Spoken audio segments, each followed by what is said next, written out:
நமச்சிவாய வாழ்க, நாதன் தான் தான் வாழ்க, இமைப்பொழுதில் என் நெஞ்சில் நீங்காதான் தாழ் வாழ்க என்று எல்லாம் உள்ள இறைவனின் திருவடிகளை மனம் வணங்கிக் கொண்டு கோகழியாண்ட குறுமுனிதன் தாழ்வாழ்க, ஆகமமாகி நின்ற அன்னிப்பான் தாழ்வாழ்க, ஏகன் அநேகன் இறைவன் அடி போற்றி, வேகம் கெடுத்தாண்ட வேந்தன் அடி போற்றி, ஆகமம் ஆகி நின்ற அன்னிப்பான் அடி போற்றி, பிறக்கருப்பும் பிஞ்சகன் தன் பெய்கடல்கள் வெல்க, புறத்தாறுதல் மன்ற பூங்கடல்கள் வெல்க.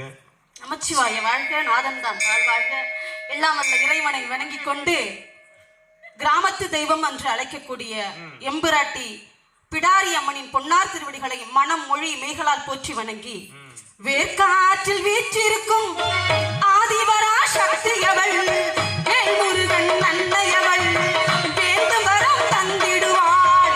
வேர்க்காற்றில் வீற்றிருக்கும் ஆதிவரா சக்தியவள் முருகன் நன்மையவள் வேண்டும் வரம் தந்திடுவாள். பார்க்கடலால் அவள் கருணை பெருகிடவே செய்திடுவாள். பார்க்கடலால் அவள் கருணை பெருகிடவே செய்திடுவாள். பக்தர்களை கண்ணிமை போல் எப்போதும் காத்திடுவாள்.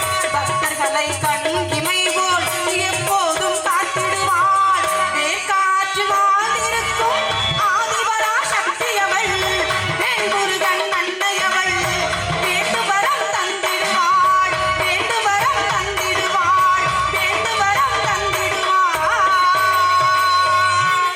அற்புதமான பட்டிமன்றத்தை ஏற்பாடு செய்துள்ள ஆன்றோர்களையும் சான்றோர்களையும் பெரியோர்களையும் மேடையில் வீற்றிருக்கின்ற அத்தனை பெரியோர்களையும் வணங்கிக் கொண்டு சிறந்த ஒளிபெருக்கி அமைப்பாளர்களுக்கும் இதுவரையும் இனியும் பட்டிமன்றத்தை கேட்க காத்திருக்கின்ற ரசிகர் பெருமக்களாகிய உங்களையும் இந்த நேரத்தில் ஒரு அன்பான வணக்கத்தை தெரிவித்து நடுவர் அவர்களே, ஆகவே சொல்லிடலாம், நடுவர் அவர்களே, எதிரணியில இருந்து 3 பேர் வந்தாங்கல்ல, ஏன்னா அப்ப சொன்னாதான் நான் 1/2 மணி நேரத்துக்கு அப்புறம் முடிப்பேன்.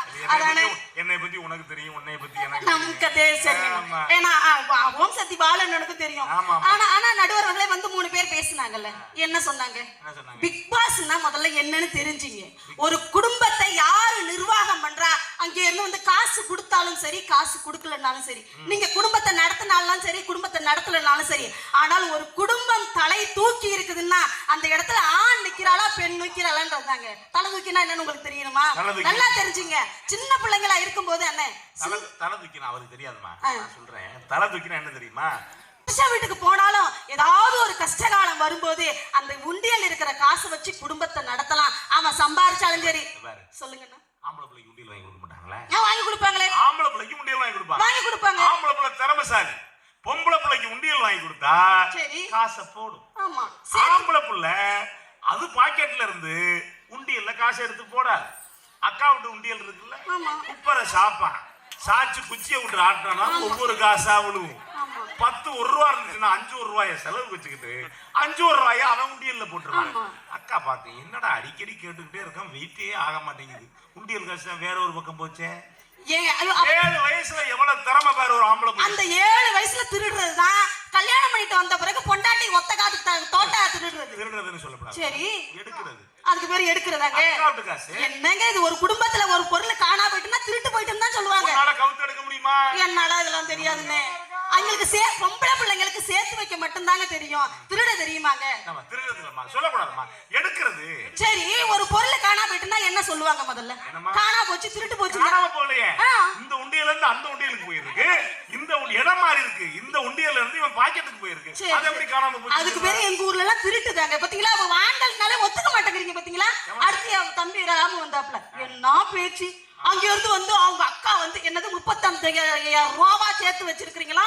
அவங்க அக்கா காசு கேட்டா நாங்க உடனே விளக்கமத்தை எடுத்து குத்தி கட்டுறோமா? அக்கா, நடந்தது நல்லா உண்மையை தெரிஞ்சுங்க. நம்ம கல்யாணம் ஆகி புதுசா அந்த வீட்டுக்கு போகும்போது புது மனைவி அவங்க என்ன பண்ணுவாங்க, அக்கா வந்து கொஞ்சம் கஷ்டப்பட்டுல இருக்காங்க, அதனால ஏதாவது காசு பணம் கொடுங்கிறப்ப நம்ம என்னக்கா பண்ணுவோம், காசுனாலும் பரவாயில்ல, இந்த ஒரு மோதிரம், இந்த ஒரு தோடு, இந்த ஒரு செயின் அடகு வச்சுட்டு திருப்பி கொடுன்னு சொல்லுவோமா சொல்ல மாட்டாங்க? ஆனா உண்மையா நடக்கிறது தானே, சொல்லுவோமா சொல்ல மாட்டோம்க்கா? ஒரு 2 வருஷத்துக்கு ஆன பிறகு திரும்பி அதே ஒக்கா அங்க இருந்து வந்து, ஆமா நான் சொல்றேன், அதே அவங்க அக்கா இங்க இருந்து இங்க வந்து நின்னுக்கிட்டு மறுபடியும் தம்பி நீ நல்லா இருப்ப, ஜேன்னு இருப்பீங்க. உன் புருஷன் கொண்டு வந்த காசெல்லாம் சேஃப்டி பண்ணி வச்சிருப்ப. உன் புள்ள குட்டியெல்லாம் பிரைவேட் ஸ்கூல்ல படிக்க வைப்ப. என் புள்ள குட்டியெல்லாம் வேற ஸ்கூல்ல படிச்சுட்டு இருக்கோம். அங்க இருந்து வந்து தம்பி நீ தான் அரசு வேலையில இருக்கிறியடா, ஊரா பட்டிமன்றம் பேசுறியடா, ஒரு 10,000 கொடுன்னு நீ மறுபடியும் வந்து கேட்ப. நான் என்ன பண்ணுவேன்? சரி உங்க அக்கா தானே, 2வது தடவை கொடுத்து அனுப்புன்னு சொல்லுவேன். நீ 3வது தடவை கேட்க வரும்போது தான் நீ என்கிட்ட காசு வாங்கிட்டு போய் வட்டிக்கு விட்டு நீ ஜேன்னு இருப்பீங்க. நான் என்ன பண்ணணும்? உனக்கிட்ட நகை நட்டெல்லாம் கொடுத்தாச்சு, காசு கொடுத்தாச்சு. நம்மளுக்கு எப்பக்கா புத்தி வரும்? 2வது பிள்ளை பிறந்து அந்த பிள்ளைக்கு உடம்பு சரியில்லைன்னு அவங்க அக்காட்ட போய் 10 ரூபா காசை வாங்கிட்டு வாங்குறப்ப ஒக்கா இல்லைன்னு சொன்ன பிறகுதான் ஆட பாவி, நம்ம கிட்ட இருந்து நகை வாங்கிட்டு போனாலே, நம்ம கிட்ட இருந்து காசு வாங்கிட்டு போனாலே இவ வந்து கொடுக்க மாட்டேங்கிறாளே. அடுத்த தடவை ஒக்கா காசு வாங்க வரும்போது நம்ம சிக்னல்ல பண்ணி காட்டிடுங்கிறதுனாலதான் விளக்க மத்த சுத்தி இப்படி குத்துறது, அப்புறம் இப்படி குத்துறது. கை தட்டுக்கா. நான் என்ன கேட்கிறேன்? இருங்க, ஒரு நிமிஷம் இருங்க, அமைதியா இருங்க. நான் என்ன எழுதிச்சு வாங்க. கல்யாணம் ஆன உடனே நீங்க வந்து காசு கேட்கும்போது நம்ம இல்லைன்னு சொல்றோமாக்கா? யோசிச்சு பாருங்க, காசை கொடுக்குறோம். கல்யாணம் ஆன உடனே நீங்க வந்து நகை நட்டு கேக்குறீங்க. உங்க அப்பா ஒப்பாவுக்கு அத்தாவுக்கு எல்லாருக்கும் நாங்க செய்யறோம், நாங்க கொடுக்குறோங்க. நாங்க எப்பங்க சுதாரிச்சுக்கிறோம்? பிள்ளை பிறந்து ஏதோ சத்தக பத்தக நடக்கும். 2வது பிள்ளை பிறந்து 2 பிள்ளை பிறந்துட்டு இன்னமும் நம்மளுக்கு சுதாரிப்பு இல்லையே. இந்த பிள்ளைய பள்ளியிடத்துல போய் சேர்க்கும் போது ஒரு பேனா பென்சில் வாங்க கூட காசு இல்லையே. இதுக்கப்புறமா நம்ம புத்திசாலி இல்லைன்னா நம்ம பிள்ளை நடுதருவுல நிக்குமேன்னு யோசிச்சு அதுக்கப்புறம் தான் குடு குடு குடு குடு குடு குடு. ஏ ராமே இங்க கவனி, குடு ராமே நீங்க கவனி. ஏய் ஏய் இதுக்கு பேர் நான் தாண்டறேன். அதுக்கப்புறம் தானே நாங்க சொல்லுவோம் குடு, நீ குடு. நீ ஏன் தாண்டாம இங்க நிக்கிற? நீ தாண்டறப்பா. நான் தாண்டறேன், தாண்ட தயாரா. அக்கா நான் சொல்றது ரைட்னா கை தட்டுங்க அக்கா, கை தட்டி காப்பாத்தி விடுங்க அக்கா. அதுக்கப்புறம் தானே நாங்க சொல்லுவோம் நீ குடு, நீ குடு, நீ குடுத்து குடுத்து குடுத்து குடுத்து குடுத்து குடுத்து குடுத்து நம்ம சந்தியில போவோம் ஒக்கா வாழட்டும் அப்படின்னு அதுக்கப்புறம் தான் நாங்க சொல்றோமே தவிர எடுத்த உடனே சொல்ல மாட்டோம். 10,000 ரூபாய் கொடுக்கறதுக்கு சொல்லுவேன், 5,000 ரூபாய் கொடுக்கறதுக்கு சொல்லுவேன். ஆனா நான் கேக்குறேன், சொல்லுங்க. பப்ளிக்கா எங்க அக்கா தங்கச்சிக்கு நாங்க கொடுக்கறோம். சரி. ஆனா உனக்கு போட்டிருக்க செயின்ல 4 செயின்ல 3 ஒரு செயினை போட்டிருப்ப. 3 செயின் எங்கடின்னு கேட்டா பீரோல இருக்கு. ஆமா. எங்க 3 செயின்? பீரோல. சரி நான் ஏறுமா கேளுங்க. எங்க 3 செயின் பீரோல இருக்கு. பீரோல இருக்கு. உங்க அண்ணன்ட்ட ராத்திரி கலட்டி கொடுத்துட்டு 4 வருஷமா அந்த செயின் பீரோல இருக்கு பீரோல இருக்கு பீரோல இருக்குன்னு சொல்றீங்க. நல்லா கொடுக்கற மட்டும் ராத்திரி யாருக்கு ஒப்பன்ட்ட கொடுத்துடுவீங்க. ஆனா எங்க அக்கா தங்கச்சிக்கு 10,000 ரூபாய் கொடுத்தா உங்களுக்கு வலி. நல்லா அருமை அருமை அருமை அருமை. நான் கேளுங்க. நான் கேக்குறேன். சரி கேளுங்க. ஆமா ஆமா நீ பேசுமா. சரி சொல்லுங்க அண்ணா. நீங்க சொல்லுங்க சொல்லுங்க. நல்ல மூளை கலகலையா, அதாவது 3 பவுன் செயின் போட்டுட்டு வருவோமா, அதுல 2 பீர். நான் என்ன கேக்குறேன், நீங்க சம்பாதிக்கிற ஆம்பளைங்க தானே? ஆமா. நீங்க சம்பாதிக்கிற ஆம்பளைங்க தானே? உங்கள இல்லன்னா அத சொல்லு. நீ இருந்துட்டு போட்டுனா உங்களால சம்பாதிக்க முடியல மிஸ்டர் ராம், உன்னால சம்பாதிக்க முடியல. நீங்க சம்பாதிக்கிற ஆம்பளைங்க தானே? ஏன் உன் சம்பாதிக்கிறதுல உன் பொண்டாட்டி வச்சு குடும்பம் நடத்தலாம்ல? அப்புறம் எதுக்கு அங்க இருந்து போன உடனே 10 பவுன் போடுறியா, ஒரு வண்டி வாங்கி கொடுக்குறியா, அதுக்கு கட்லி மெத்தல வாங்கி தர்றியா, சீர் ஜாமான் எடுத்துட்டு வருவியா, எல்லாம் கொண்டுட்டு வந்த பிறகு தனியா வரதட்சணை தர்றியானே? நீங்க எதுக்குங்க போய் காசு கேக்குறீங்க? எதுவுமே வேணாம். கட்டுன புடவையோட இந்த காஞ்சி பட்டுடுத்தி கஸ்தூரி மஞ்சள் வச்சு அடியெடுத்து வச்சு வாடி நான் உன்னை குடும்பம் நடத்துறேன்னு சொன்னா சொல்றது ஒண்ணும் பிரச்சனை இல்ல. சொல்ற அதுக்கு அங்க சொல்றது ஒண்ணும் பிரச்சனை இல்ல. ஒண்ணு புரிஞ்சுக்க. சரி சொன்னா ஊர்ல என்ன சொல்லுவாங்க தெரியுமா? இவனுக்கு ஏதோ கோளாறு போல இருக்கு, ஏதோ பிரச்சனை உள்ள இருக்கு, அவனுக்கு முதல்ல டெஸ்ட் எடுங்கடா. எதுக்கு டெஸ்ட் எடுக்கணும் அப்படிமாங்க. ஒண்ணு புரிஞ்சுக்க, அது வரதட்சணை இல்ல. சரி அதுக்கு பேர் என்ன? அப்புறம் அதுக்கு பேரு திருமண நிவாரண நிதி. அது என்னென்ன திருமண நிவாரண நிதி? புயல் வந்தா புயல் நிவாரண நிதி கொடுக்குறாங்க, வெள்ளம் வந்தா வெள்ள நிவாரண நிதி கொடுக்குறாங்க, பஞ்சம் வந்துச்சுன்னா பஞ்ச நிவாரண நிதி கொடுக்குறாங்க. இப்போ அதே மாதிரி திருமணத்துக்கு ஒரு ஆணுக்கு ஒரு நிவாரண நிதி. அவன் வாழ்க்கையில புயல் அடிச்சது, அந்த புயல் அடிச்சா அவனை காப்பாத்துறதுக்காக குடும்பத்துல செய்யற ஏற்பாடுனா திருமண நிவாரண நிதி. சரி ரைட், அருமையா சொன்னீங்க. எங்க அப்பா வீட்டுல எங்களுக்கு சட்டம் துணி எல்லாத்தையும் எடுத்து கொடுத்தது நிவாரணமா நல்லா தான் வளர்த்தாங்க. உங்க வீட்டுக்கு வந்த பிறகு நாங்க தான் வேலைக்கு போறோம்ல, என்னமோ நீங்க ஒண்டி தான் வேலைக்கு போறீங்க. மிஸ்டர் நீலகுண்டன் அங்க இருந்து வந்து வயல்ல வேலை செய்யறாங்க. ஆமா நீலகுண்டன் அங்க இருந்து வயல்ல வேலை செய்யறாங்க, பஸ் ஓட்டுறாங்க, கார் ஓட்டுறாங்க, ஏரோப்ளேன் ஓட்டுறாங்க. ஏங்க பட்டிமன்றத்தை கூட 3 பொம்பளைங்க பேசுறோம்னா நாங்களே சம்பாதிக்க ஆரம்பிச்சிட்டோம். கரெக்டா இல்லையா? கை தட்டுங்கக்கா. உங்களால மட்டும்தான் உங்களுக்கு சம்பாதிக்க பஸ் ஓட்டுறோம், கார் ஓட்டுறோம், ஏரோப்ளேன் ஓட்டுறோம், மீன் பிடிக்க போறோம், கருவாடு விற்க போறோம். எல்லா வேலையும் எங்களுக்கும் தெரியுங்க. உங்களால நீங்க சம்பாதிச்ச காசு நேரா போய் அரசுக்கு திரும்பி ரிட்டர்ன் குடிகார கடைக்கு போகுது.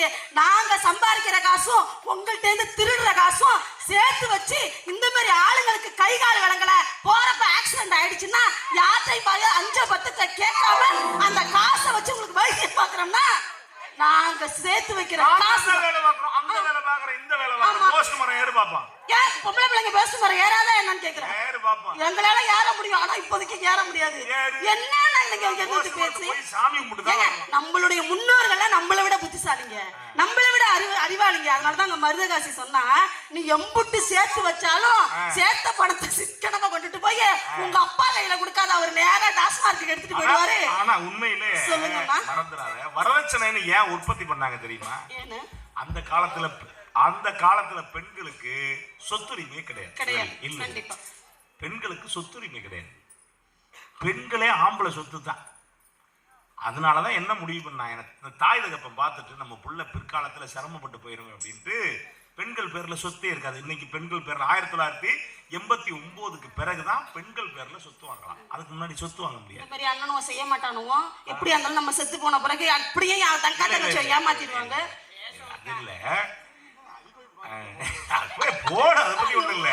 நீங்க அதுக்காகத்தான் அசையா சொத்து பெண்களுக்கு முடியாது அப்படிங்கிறதுக்காகத்தான் நம்ம புள்ள நாளைக்கு போய் அந்த வீட்டுல அசிங்கப்படக்கூடாது, என்னடி கொண்டு வந்தாரு கேட்பாங்கிற ஒரே காரணத்துக்காக பாதுகாப்பு கருதி அந்த பிள்ளைங்களுக்கு செய்யக்கூடிய ஏற்பாடு தான் சீரு அப்படிங்கிறது. அதுக்கு பேரு வரதட்சணை கிடையாது, அது தமிழ் சொல்லே கிடையாது. சீர் அப்படிங்கிறது தம் பிள்ளைங்களுக்கு பாதுகாப்புக்காக பெற்றோர்கள் கொடுக்கக்கூடியது. நீங்க என்ன வேணா கண்டுபிடிட்டு போங்க, அது வேற.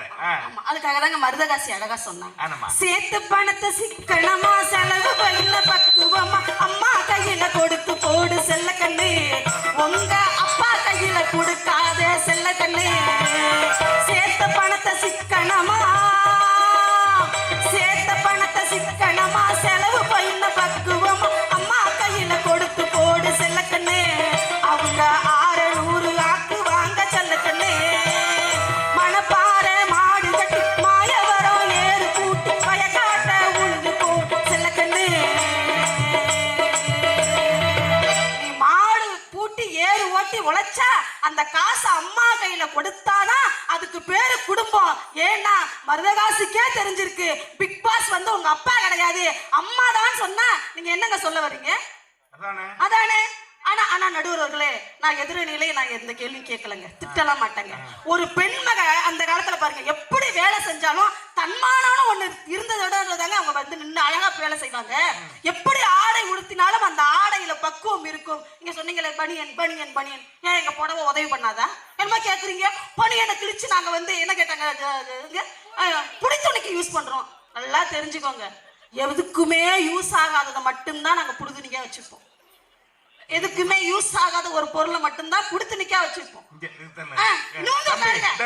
நீ செல்ல நோன்றியா? உனக்கெல்லாம் ஏதாவது மண்டையில மூலக்கு அந்த புள்ள மான உங்களுடைய புடவையை நீங்க என்ன செய்வீங்க? ஊரே சாட்சி, எல்லாம் பாக்குறாங்க. எங்க அக்கா எல்லாம் யோசிக்கிறாங்க, புடவை என்ன பண்ண முடியும்? எங்களுக்கு புடவை கிழிஞ்சு போயிட்டுன்னா அதை 2ஆ தச்சு அடுத்து வர என் பொம்பளை பிள்ளைக்கு தாவாணி போடுவோம். அந்த தாவாணி கிழிஞ்சு போச்சுன்னா அடுத்து இருக்கிற குட்டி பாப்பாவுக்கு ஒரு பாவாடை சட்டை தச்சு போடுவோம். அந்த பாவாடை சட்டையும் கிழிஞ்சு போச்சுன்னா அதையே கிழிச்சு என் பிள்ளைக்கு ரிப்பன் தச்சு போடுவோம். உங்க வேட்டியால என்ன பண்ண முடியும்? என்ன பண்ண முடியும்? என்ன பண்ண முடியும்? இல்லன்னா இந்த மாதிரி டிசைன் டிசைன் டிசைனா அழகா தொங்க விட்டுருப்போம். இல்லன்னா தலைவாணி உரைக்காவது தச்சு போடுவோமா இல்லையாக்கா? ஆமா சேலைய இல்ல நான் சொல்றேன், அது மட்டும் இல்ல, உன் சேலையை மட்டும் 2ஆ கிழிச்சு புள்ளைக்கு தாவணியா போடு, புள்ள உன் மூஞ்சிலே குத்தும். முகரைய பாரு, உனக்கு ஒரு தாவணி வாங்க முடியாது, எங்கேயே நஞ்சு நாரி போனதை கொண்டாந்து எனக்கு தாவணியா போட்டு வச்சு அதையும் 2ஆ கிழிச்சு நீ ஒண்ணு வேணா செய்யலாம். நீ தலவாணியா வச்சு நீயே படுத்துக்கலாம். புள்ளைகிட்ட குடிக்கல தலவாணியாவே உன்னை 4 அடி அடிக்க. அருமையான நகைச்சுவைக்கு 1000 பேச்சு பேசினாலும் தன்னுடைய மகள் கல்யாணம் ஆகி போகும்போது இங்க 50,000க்கு 1 லட்சம் ரூபாய்க்கு பட்டு புடவை கொடுத்தாலும் அம்மா கையால அவ கட்டுன சேலை இருக்கு பாத்தீங்களா, அதை வாங்கிட்டு போறதாங்க ஒவ்வொரு பெண்ணுக்கும் கிடைக்கிற மிகப்பெரிய சொத்து. கரெக்டா இல்ல? கை தட்டுங்கக்கா. அப்ப அம்மா விட்டு 4 பழைய சேலையை வாங்கிட்டு போ. என்ன பழைய சேலைங்கிறதுல என்னென்ன நீங்க இவ்வளவு இதா சொல்லிட்டீங்க. அழகா புடவை கட்டினாலும் நாங்க சொல்லுங்கண்ணா. ஏன் சேலை மட்டும்தான் பயன்படுமா, வேட்டி பயன்படாதா? நீ பின்னாத்துக்கு ஆம்பளை வேட்டி அவ்வளவு சாதாரணமா நினைக்காது. இப்பதான் டிசைனு. முன்னாடி எல்லாம் ஆம்பளை வேட்டியை தான் மேல பந்தல்ல கட்டுவாங்க. விரிக்கிறதுனா ஆம்பளை வேட்டியை தான் கீழே விரிப்பாங்க. ஆமா, தொட்டி கட்டுறது யாரு? ஆம்பளை வேட்டியில தான் தொட்டி கட்டுவாங்க. ஏன் ஆம்பளை வேட்டியில தொட்டி கட்டுறது தெரியுமா? குழந்தை ஒண்ணுக்கு போனா தெரியும், குழந்தை வெளியே போனா தெரியும். சேலையில ஒண்ணும் தெரியாது, பல கலர்ல இருக்கும். அவ பாட்டுக்கு போய் அடிச்சு விட்டு நீங்க துவைக்க மாட்டேங்கிறீங்க. ஒரே காரணத்துக்காக தான் ஆம்பளை வேட்டியில தொட்டி கட்டுவாங்க.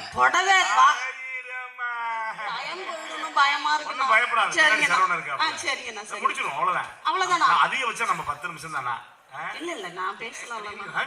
சரிங்கண்ணா சரிங்கண்ணா சொல்லுங்கண்ணா சொல்லுங்க. அதே வேட்டி 2ஆ கழிச்சா துண்டா கட்டிக்குவோம். அதே வேட்டி 2ஆ கழிச்சா 4ஆ கழிச்சா கோவணமா கட்டிக்குவோம்.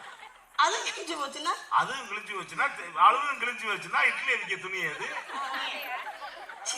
அதுவும் கிழிஞ்சு வச்சுன்னா டப்புன்னு முறுக்கி விளக்கு திரியா போட்டுக்குவோம். எந்த வீட்டுல நான் அதெல்லாம் விளக்க தெரியாது. அதுவும் கிழிஞ்சு வச்சுன்னா நம்ம ஆளு கரெக்டா அது நூலாக்கி திரியாக்கி மூக்குல விட்டு ஹச்சுன்னு.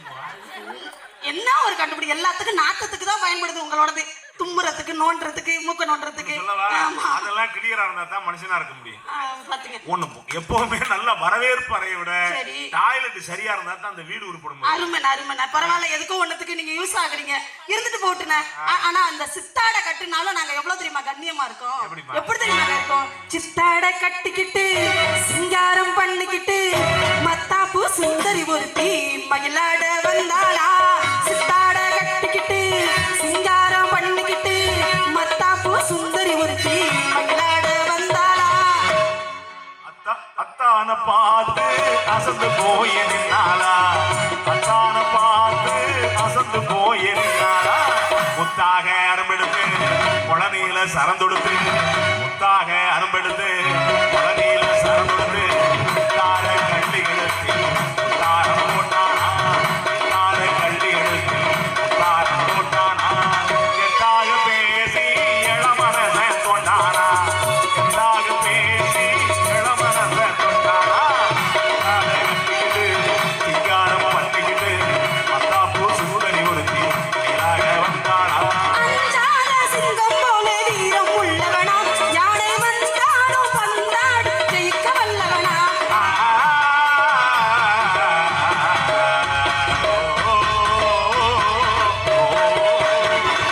அஞ்சாத சிங்கம் போல வீரம் உள்ளவனா, யானை வந்தாலும் பந்தாடி ஜெயிக்க வல்லவனா. அந்த முண்டாசுக்காரரும் முன்கோபியா, அந்த முண்டாசுக்காரரும் முன்கோபியா.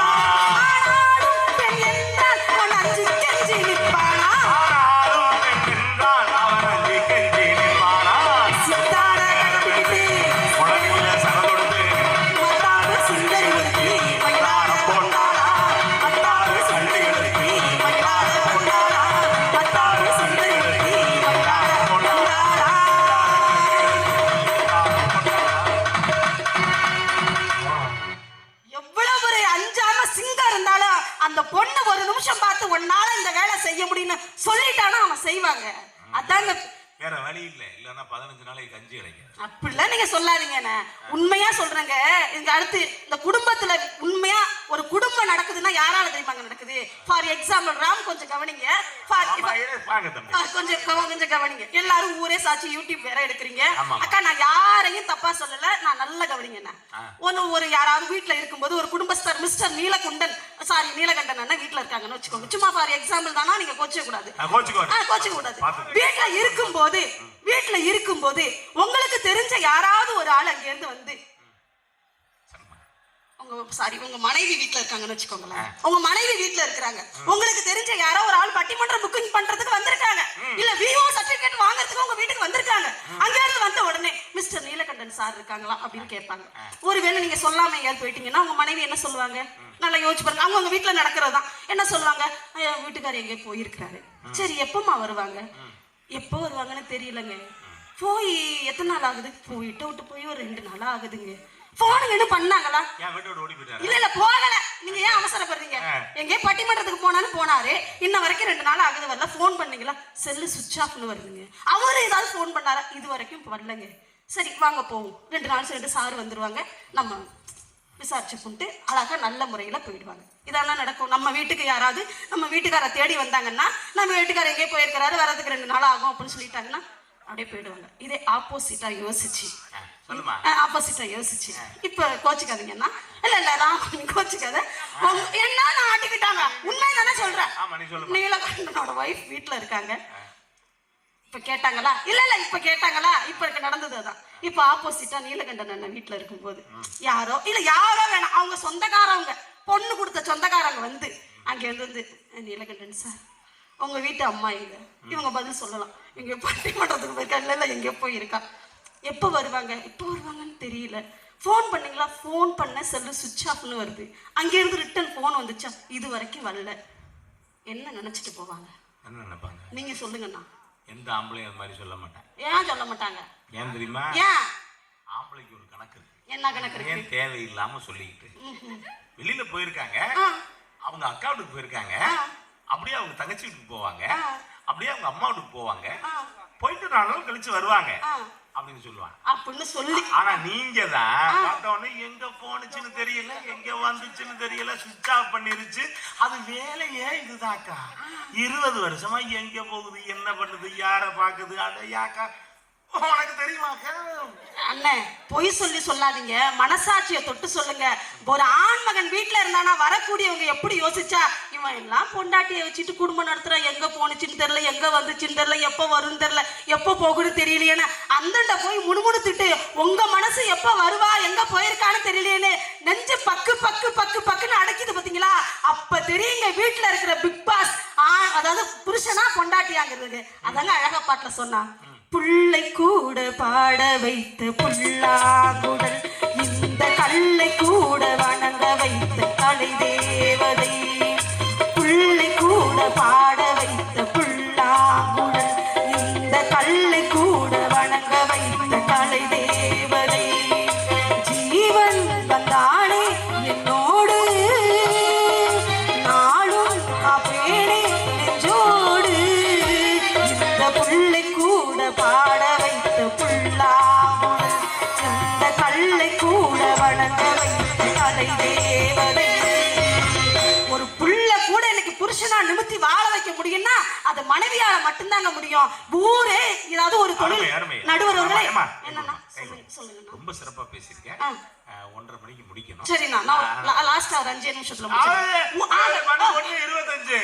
தீர்ப்பு சொல்லணும்ல, 1/2 மணி நேரம் பேசியிருக்கேன். வாழ்த்துக்கள்மா, சீக்கிரம் முடியும். சரிண்ணா.